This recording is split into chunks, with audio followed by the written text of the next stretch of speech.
Hi Disnerds! I'm Lori, and this is Drew. And in this video, we're going to tell you the 5 things you need to know in 2022 if you're planning a Walt Disney World vacation.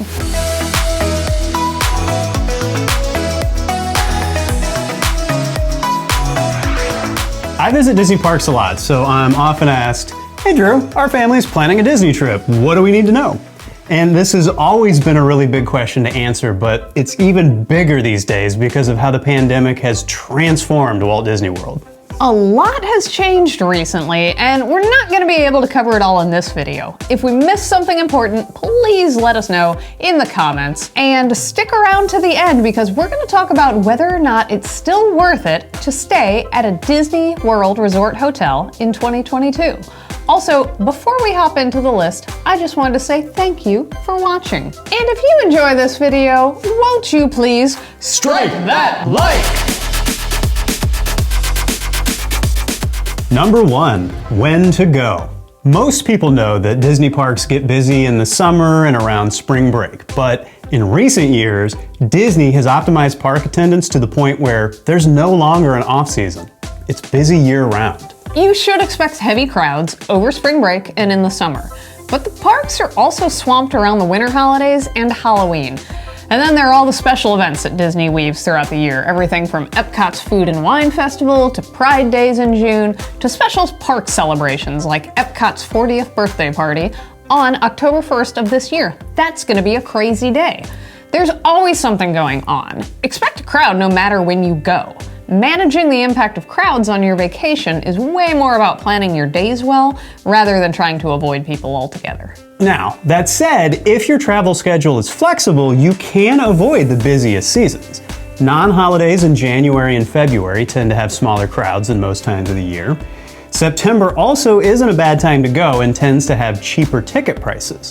If you must go in December, which is the busiest time of the year, consider early December or even waiting until January if you can, because the holiday decorations are still going to be up, but the crowds will be slightly smaller. Number 2, COVID changes. As with everything in the pandemic, COVID restrictions at Disney World continue to fluctuate. So before you go, you're gonna want to check Disney World's official website for the latest guidelines. Whatever the current guidance is, expect Disney to be strictly enforcing it. Personally, since the pandemic started, we've been there when masks were mandated everywhere, inside and out. And we were there the day last summer that Disney World said vaccinated people could take off masks outdoors and indoors. It was a super weird moment, but it didn't last that long. Since then, Disney's gone back to a more cautious policy, and as of right now, everybody aged 2 or older must be masked indoors and on all transportation regardless of vaccination status. Masks are currently optional outdoors for all guests and for fully vaccinated cast members. Dining at Disney World is mostly back to normal, and buffet service is even starting to return to some of the restaurants. Character dining is also returning, but like other in-park meet and greets, you can't directly interact with the characters right now. You can take a selfie with them in the background, but don't count on those adorable character-hugging photo ops coming back anytime soon. Other than the regulation of these types of interactions, social distancing at the parks is basically gone. There are some precautions in place, yes, but don't go there expecting people to respect your space or for Disney to make people respect your space. In 2022, we expect Disney to stop capping attendance altogether like they have for the past couple of years now. This year, crowds will most likely be back to 2019 levels or higher. Number 3, what is Genie and Lightning Lane? Okay, here's a big one. Forget everything you thought you knew about navigating ride lines at Disney World. Everything has changed. Forget about fast passes. They're dead and they're never coming back. Instead, it's time to get to know Genie and its more expensive cousin, Genie Plus. So Genie is a free planning tool that's built into the Disney World smartphone app. It updates recommendations in real time based on what you want to ride and where you are in the parks. Genie Plus is the paid upgrade. It includes priority access to some, but not all, attractions via special lines called Lightning Lanes, which can also be purchased separately. The Genie system is complicated, and we're only touching on the basics here.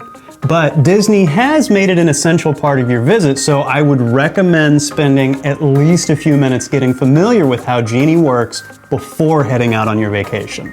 Remember that when you're buying park tickets, you now have to have a valid theme park admission ticket and a park reservation. I'll say that again. In order to visit any Walt Disney World theme park, you have to have not only a park ticket, but you also have to make a reservation in the Park Pass system. In other words, in 2022, forget about vacation spontaneity. Your best bet at a great Disney vacation is going to be built on planning. Number 4, where to stay. When Disney's All-Star Sports Resort reopens in March of 2022, that means every Disney World hotel will be running for the first time since the pandemic-related closures of 2020. There are 3 tiers of resorts: value, moderate, and deluxe. They're all nice hotels, so pick the best fit for you. I've stayed at resorts of every tier, and my personal favorite is the Art of Animation, which is a value resort. So more expensive doesn't always equal better.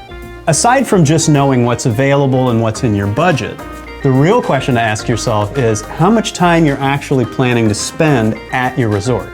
And consider the location of the resorts when booking. Are you visiting a theme park on your trip? Will you have a car?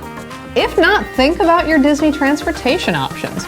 All resorts have buses, but only some have access to the monorail, boats, or Skyliner. Depending on the parks you want to visit, these transportation options can represent huge upgrades in your experience. And one of the reasons we love Art of Animation, it's a Skyliner stop, and you can easily get to Hollywood Studios and Epcot without a bus. Also, before you book, take a look at how large your resort is. Some are way bigger than others. And think about how long it'll take to walk to shops and restaurants and transportation stops at your resort. The size of your resort makes a huge difference in terms of how much walking you're going to do on your vacation. And if there are little legs in your party, that can be a huge factor in how you plan. Number 5, are Disney hotels still worth it? Most of the perks that used to come with staying at an on-property Disney resort are no longer available.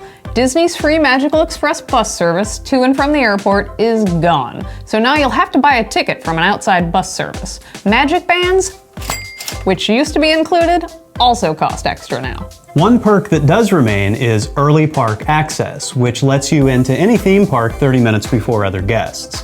After you enter the park, this gives you enough time to make reservations in the Disney World app for the most popular attractions before the other guests arrive. You'll probably also have some time to hop on a ride or two before the throngs arrive. And this year, as part of the 50th anniversary celebration, resort guests have an opportunity to take advantage of extended evening hours at certain parks on certain dates. But this is only for guests of a Disney Deluxe Resort or Disney Deluxe Villa Resorts or other select hotels. There's a page on the website that actually lists them all off if you want to go check. This is definitely a perk to consider when you're booking a hotel though, but you're going to want to check the dates and parks first to be sure it applies to your visit. And this all assumes your kiddos are capable of raging a little later than usual. So, is it worth it to stay at a Disney hotel? Yes, if you want to stay inside the Disney bubble the whole time you're on vacation. If the early access to theme parks and fuller Disney experience are important to you, on-property is the way to go. That said, if you're vacationing on a budget, you can save a lot by staying off-property. The vacation rentals in Orlando are abundant, and some of them take theming to a whole new level. And given the pullback in certain services for Disney resort guests, these might be more appealing than ever. Okay, so there it is. It's our list of the 5 things you absolutely need to know before visiting Walt Disney World in 2022. Did we miss anything big? What are you most excited to see on your next Disney trip? Let us know in the comments down below. And thank you so much for watching. If you enjoyed this video, please consider subscribing. We're hoping to build a community of Disneynerds just like us, and we're so close to 500 subscribers. Can you help us get there? Until next time, thumb, sub, bell, Lori, Drew, farewell. Oh boy! Oh boy! Oh boy! Oh boy! Oh boy! Oh boy! Worship me. Ladies and gentlemen, it's the miracle that's the spork. It's not a spoon, it's not a fork, it's both at once, it's the spork. Ladies and gentlemen, the Disney Skyliner has been temporarily delayed. Oh boy!